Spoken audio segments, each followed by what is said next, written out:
Welcome to the Box Score Sports Podcast.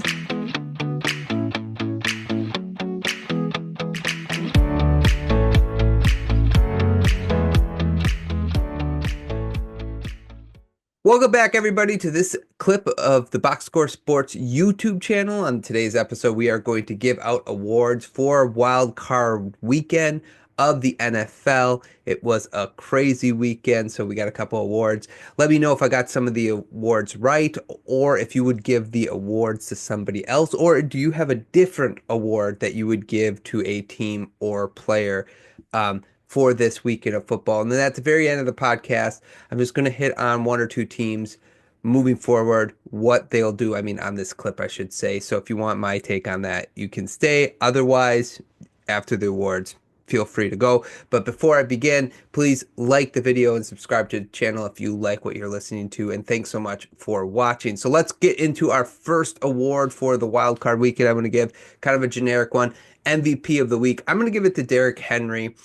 Derrick Henry is definitely changing things for Baltimore. Obviously, throughout the entire season, we could say that he did do that for sure. But I think like last year, when you looked at the game plan, the Baltimore Ravens came in to the game against Kansas City Chiefs, where they only ran the ball about 8 times. They had such a different approach to this game against the Steelers, which I thought was good because the Steelers still have one of the better defenses in the league. He had 26 carries, 186 yards, 2 touchdowns, and he averaged 7.2 yards a carry. So for me, helping the Ravens win 28-12. Lamar, he was good. He was really good, but he didn't have to do a whole lot, and that's because they could ride Derrick Henry. This is why you got Derrick Henry. So moving forward in Buffalo, I expect their game plan to be the same, and so that's why I give Derrick Henry my MVP of the Wild Card Weekend. The game of the week, I think, is the obvious one. It was the only one that was close. The Commanders beat the Buccaneers 23-20.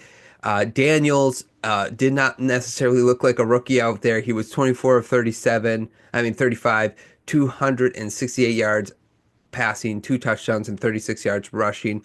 The only turnover of the game went to Baker Mayfield, the Buccaneers, where they fumbled the ball. And what I will say is, too, really the Commanders dominated this game and only won by 3. They had the only turnover.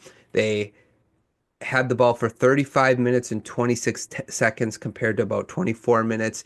And on third and fourth downs, they were 11 of 20 on those 2 downs. So really, it's funny to me because they didn't really run the ball very well, yet they still controlled the game and kept the ball out of the hands of the Bucs offense, who actually didn't do bad. Like Baker Mayfield only had 3 incompletions. He didn't even hit 200 yards passing though. And part of the reason why is because the Buccaneers just did not have the ball.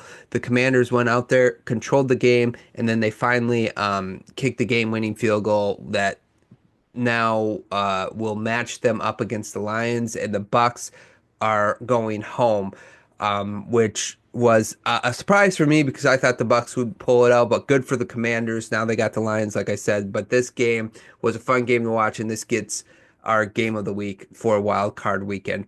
The Clock Struck 12 award. We're going to give this to the Minnesota Vikings, who finished 14-3 on the season. Looked like a really good team, and Sam Darnold, man, he looked like a really good quarterback. And it's not that he isn't a good quarterback, but the last 2 games we saw him in, he looked mortal. It looks like the Vikings, well, the season's over, but the Vikings have a huge decision to make now. Sam Darnold especially had a QBR of 13.6. He was sacked 9 times in that game. Now, part of it was the Rams played a similar style to the Lions, which was attack, attack, attack, and they got to Sam Darnold. Sometimes it was coverage, but there was other times where Sam Darnold just could not get rid of the ball. He like held onto the ball too long. The protection was good, but it goes back to him like seeing ghosts or feeling like footsteps are all around him. And even the great quarterbacks, when you get pressure on them, they feel the same way. However, when you're not as good of a quarterback, when you're not like a great quarterback or a good quarterback, but when you're average and you're playing or above average, once you start getting that pressure, it kind of just like it makes you way below average. It makes you a bad quarterback. And right now, Sam Darnold the last 2 weeks hasn't played good. But to be fair, the Vikings team in general did not play very good in that game, including the defense. The defense did okay, but they allowed two scoring drives right away, and it just seemed like the game was sort of over as soon as the Rams got 10 points. Although there was a couple of weird things. I didn't like that Stafford, and I love Stafford. I'm a big Matthew Stafford fan, but I think we need to redefine what intentional grounding is because I just don't think the NFL knows what it's doing with that. To me, intentional grounding is like throwing the ball, even if it's by a wide receiver, right? But it's throwing a ball in a position where you're going to get sacked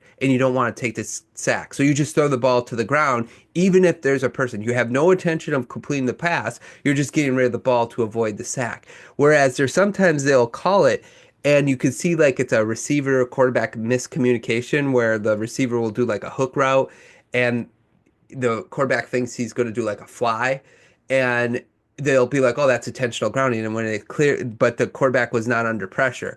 To me, I think we need to redefine that rule, that fumble that could have tied the game up and got called back. It really wasn't a fumble. I get it, but I don't know. That needs to be, Bill Belichick said it best. This is an offensive driven league. The game is always pro offense, and that is a ridiculous play call. Even the one with Jared Goff the week before against Minnesota, that in my mind, by the way they call it, was not intentional grounding. And I'm a Lions backer. But however, it should be intentional grounding because he wasn't trying to complete the pass. He was just trying to throw the ball into the dirt because he didn't want to take a sack. So that's just my opinion. Unfortunately, it was a big momentum swinger. Okay, another day in the office award. We're going to give this award to the Buffalo Bills. They beat the Broncos 31-7. They were dominant after the Broncos scored the first touchdown there, and then the Bills never looked back. Allen had a QBR at 87.8 with two touchdowns, and Cook there, the running James Cook, rushed the ball for 120 yards and a touchdown. They get the award for another day in the office, so I'm going to give that award to them. And really, it just seemed like any other day. They dominated the game. They get that award. That escalated quickly award goes to. This goes to the Texans Chargers game. In a game in which the Chargers were kind of dominating both sides of the ball, they only had 6 points. So they were doing really good, except scoring touchdowns. They scored two field goals. They were turning the ball over, and then all of a sudden, C.J. Stroud, in this situation where he fumbled the ball and it looked really bad, he threw running to the right. He threw and got a guy like 20 yards downfield in a play that should have never happened. It was a broken play. And then all of a sudden the Texans never looked back. They scored a touchdown, they got a field goal, they got an interception for a touchdown, and the game kind of blew open after that point for the Texans. The Texans turn made the Chargers turn the ball over 4 times, including, some of it was Herbert, but other time, I think two of the passes, it bounced off receivers' hands. And I think that, for a team that doesn't turn the ball over a lot, the Texans forced them to turn the ball over 4 times, which I thought was pretty good. And I have to apologize to Texans and Texans fans because I didn't think you guys were going to win this game. Nobody that predicted the game on my podcast thought that you guys were going to win, but you guys showed up in a big way. So you guys get the award for that escalated quickly. Good job for them. And by the way, Herbert, the Chargers kind of remind me a little bit of like when Chad Pennington was the quarterback for the Dolphins, where as long as they had control of the game, it would be close, but if they had control, you thought you had a chance to win. But once the other team kind of blew it wide open, there was no coming back. And that's kind of the way I felt about that Chargers game. As soon as the Texans started to get a double digit score lead, like 2 possession lead, I was like, this game's over. The Chargers can't score. So that's the way it kind of felt. The Chargers definitely need receiver help. Finally, the last award I'm going to give is, well, nobody wins award. This award goes to the Eagles and the Packers. I watched that entire game, and I was with Packer fans. They didn't feel good about it, and I don't think if you're an Eagles fans, you really feel good about that win on Sunday. The the Packers, you turned the ball, the including the opening fumble, but you made the Packers give you the ball four times. And there was a point in that game where it's like a one possession game, in a game that I felt like you kind of like dominated, but you didn't really dominate. I don't know how you feel good watching that game at either one of those teams. If you're a Packer fan, you're like, we should have kind of won this game, right? We kept shooting ourselves in the foot. And then if you're an Eagles fan, you're like, how was this game even close at some points in the game? Like, we should be dominating them. And neither team really won, even though the Eagles will advance and they will host the Rams, and maybe they will, figure it out going into next week. But man, I can't imagine that either fan base at this point feels good, other than the fact that the Eagles are still in the playoffs. So nobody wins award goes to the Eagles and the Packers. So that's all the awards I got for this week. Real quick, like I mentioned, just a couple notes on a couple teams moving forward. The Steelers, I really think they need to find a quarterback. Whether it's give Justin Fields an opportunity, I would not bring Russell Wilson back. He has a ceiling, and it's not very high. So I would move on from Wilson. Either give Justin Fields the ball or go out and get another quarterback, because like Mike Tomlin has really not had a quarterback since Big Ben Roethlisberger was in his prime. Other than that, it's been like all these journeyman quarterback or quarterbacks that are young but don't have any potential or don't meet their potential, one or the other. I'm excited to see the Broncos next year. Bo Nix, come on.